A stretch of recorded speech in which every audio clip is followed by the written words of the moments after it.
recipient for Orlando, got it from Armstrong and gunned it down. Lindsey blows by Armstrong, and Grant dishes to Bison Dele for the dunk.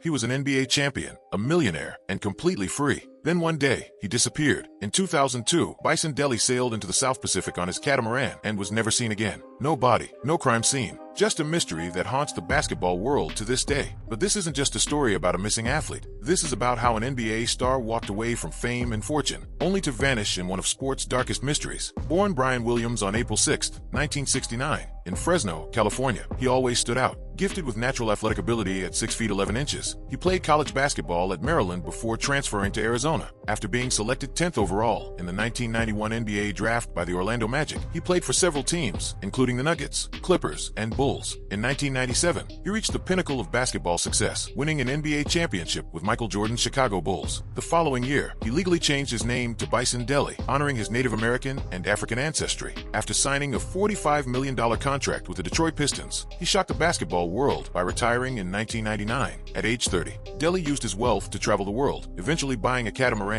he named Hakuna Matata. On July 6, 2002, he set sail from Tahiti with 3 others, his girlfriend Serena Carlin, Captain Bertrand Saldo, and his older brother Miles Dabord, born Kevin Williams. 2 months later, Miles Dabord appeared in Phoenix, Arizona. He attempted to forge his brother's signature to purchase gold using Bison's passport. When questioned by authorities, Dabord fled to Mexico. On September 27, 2002, Miles Dabord died in a California hospital from an insulin overdose. Before his death, he told investigators a version of events that couldn't be verified, claiming his brother had killed Serena Carlin and Bertrand Saldo, forcing him to act in self-defense. But investigators found this account inconsistent with the evidence they did have. The facts we know for certain: the Hakuna Matata was discovered in Tahiti, showing signs of being repainted and renamed. Despite extensive searches, the bodies of Dele, Carlin, and Saldo were never found. The vast Pacific Ocean held whatever evidence might have explained their disappearance. What makes this story more complex is the relationship between the brothers. Records show Miles Dabord had struggled, while his younger brother found success. Their mother, Patricia Phillips, confirmed the complicated nature of their relationship in interviews with investigators. The timeline is clear but incomplete. July 6, 2002, last sighting of Dele and the others leaving Tahiti. September 5, 2002, Dabord attempts to forge his brother's signature in Phoenix. September 27, 2002, Dabord dies in California, taking any definitive answers with him. Dele's legacy in basketball is documented: an NBA championship in 1997, career averages of 11 points and 6.2 rebounds per game, and a $45 million contract that he walked away from to pursue a different life. He played 8 seasons in the NBA, appearing in 413 regular season games. Police investigations confirmed that Dele had spent his post-NBA years exactly as he wanted, traveling the world, sailing across oceans, and living far from the spotlight of professional basketball. His passport showed entries to countries across the globe,